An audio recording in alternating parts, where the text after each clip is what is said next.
Welcome, ghouls and specters, to the tale of MediEvil, a tale of a gallant knight from Gallowmere, Sir Daniel Fortescue.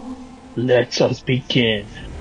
As talked about before, this story is about the legendary knight of Gallowmere, Sir Daniel Fortescue, man who was said to have led the first charge against the evil army of Zera.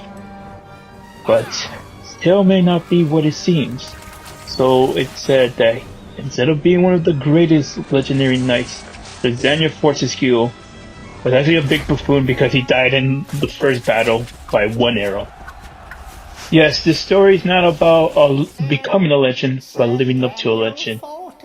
Instead of a zero to hero story similar to Hercules, it's about a knight living up to the legends that have been talked about him, proving that they were not just farces, they were the true essence of Sir Daniel Fortescue.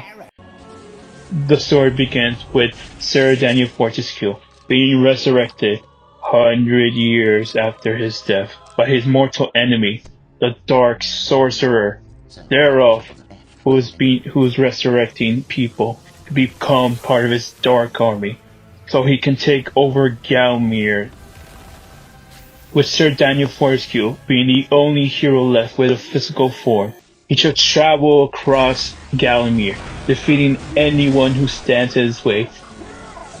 As a child, I did not get to experience MediEvil in its original format, but glad that Sony re-released it 3 generations later with an upscale in its visuals for new adventurers who will love to experience this riveting tale of spooky and horror. Gallowmere has many places for visitors from our graveyard. They contain many of our people and some of our righteous warriors that protect this land. If that's not your style and want something more lively, why not visit our farmland that has fields that has such great windmills and even some unusual scarecrows apparently? Or would you like to visit our pumpkin fields with a pumpkin as large as house, taken care of by a very nice witch who cares individually for each one of them? Or would you like to get lost in this great maze, but nothing ever happens there? You can even visit our luscious forests, containing many lively plants and even some unknown frog species. Or you could check right up in the sky and you can see a big bird that is coming right after. Run! Or you can go right next to it. It's a great lake where some great battles and some are fallen rest to this day. There's many things to enjoy and experience at Gallowmere. One of the many missions that Sir Daniel Fortescue has in this tale is to collect golden chalices by defeating the evil army of Zereth, which he will bring back to the Hall of Heroes, where many of his fellow heroes are enshrined as statues with the ability to talk, giving advice and access to their great legendary weapons. From his arm? No, he starts off with the ability to use his arm as a weapon, even a small sword to attack close range targets. But his fellow heroes will give him access to many different, stronger variations of a sword to increase his fighting power, even giving him a powerful hammer and axe, and even long-range weapons, a dagger that will pierce the heart of any evil army villain of Zereth, and a chicken leg? Why would they give him a chicken leg? Maybe for hunger? I don't know. But he does have access to a crossbows and many bow-like weapons to shoot the armies from a long distance, and even a spear that will always hit evil right at its center, or even a glove that gives him the power of many of the legendary gods of lightning and thunder, and even a dragon armor that shall protect them from any flame of evil, neither being supernatural or natural. And he will need all these weapons to defeat the army of Zereth, from the undead that he resurrected, and even some stone statues that are loyal to him to the death, or even the innocent people of Gallowmere. are influenced by his magic, which Sir Galamir will not harm and will only run away, so he shall not harm one innocent soul, or even some mechanical soldiers who are fearful of Zero and don't want to be the lackeys of some of his greatest allies, the shadow demons that were once locked away, but now roam the fields of Galamir, or defeat living plants that are trying to destroy you, being that flowers or even squatches along the land. You may even face pirates that will want to plunder this great land of Galamir, even from horrors and beasts from the depths of the ocean. The great Sir Galamir shall defeat them all, and along the way may even help some people, from the witches who care and love this great land of Galamir, to some fairy folks who are having a little trouble with a little ant infestation by destroying them once and for all. Even by defeating a very naughty Great Pumpkin. Once Sir Gallion Fortescue has defeated all of Zero's army throughout Galamir, he shall ride forth to Zerof's fortress.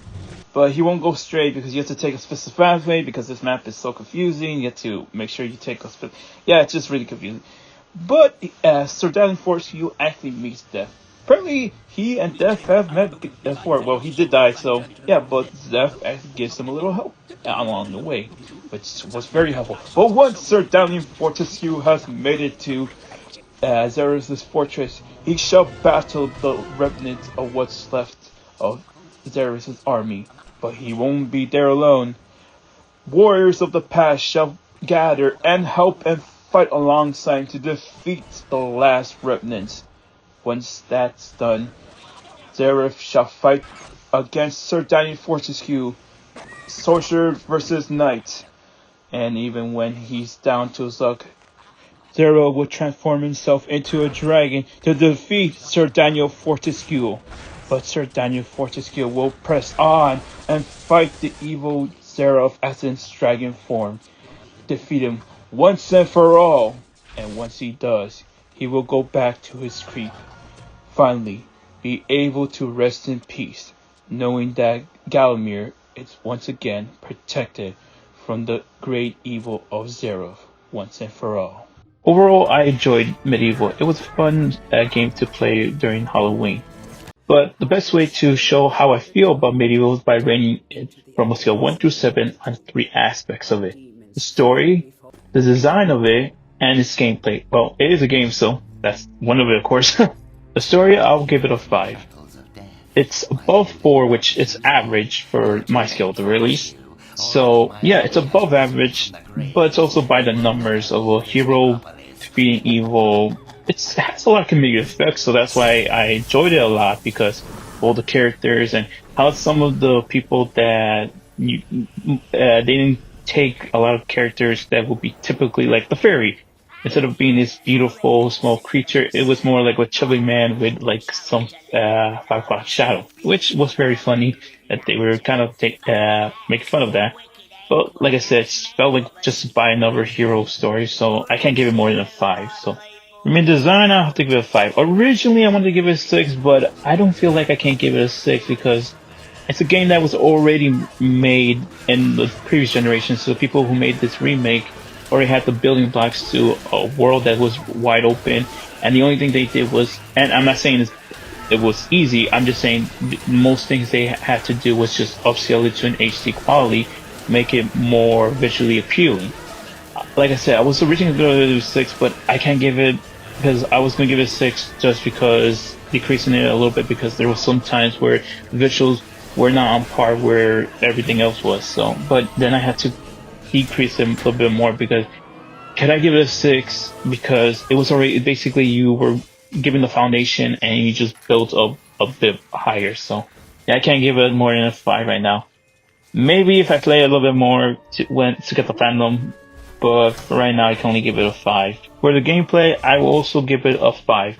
It was above average, also with the variation of the weapon, but to get the weapons, they were basically yet to backtrack, or at least if you haven't gotten a challenge from a different part of the map. You have to backtrack, get a specific amount of chalices to get a certain weapon. And by the end, the chalices basically became less fun, but I know, and it was necessary for the end, so, which also, if you didn't get all the chalices, it would make it more difficult to beat Zerov at the end. But the variation of weapons were fun to do, and the different enemies. One of the big things that really hampered my gameplay and my enjoyment of the game was the water levels, where the water was like pool, and it was, even if you're shallow or missing by a small amount, you end up falling and you lose your life. And sometimes you need amount of extra life just so you didn't die. And when you fall in the water, you're just, why this? So yeah, that's why I can only give it a 5 right now. Overall, I give MediEvil a 5 out of 7 in my rating. And if you have a chance, pick up this classic. It's a good one that I did not get to enjoy as a child, but I was able to enjoy later on in life. Also, I just wanted to say a few more things. When I started this review and recorded everything, because I'm recording way ahead of event for October, there was an update for me. Well, maybe it's an update for graphics, or who knows. I gotta check that stuff out at that point. Yeah, if you enjoyed that review and you would love to watch me play these games live, you check out my Twitch channel of Baka D Bryan, or if you want to watch some of my previous streams, you can check them on my art card channel, Aquatic Oshawott. It was my original channel before I made this one, so I still like the name, so I'm keeping it. But until next time, this is Baka Bryan saying, be free, do your own style, and peace out. Have a good evening, morning, and night, and until next time, peace out.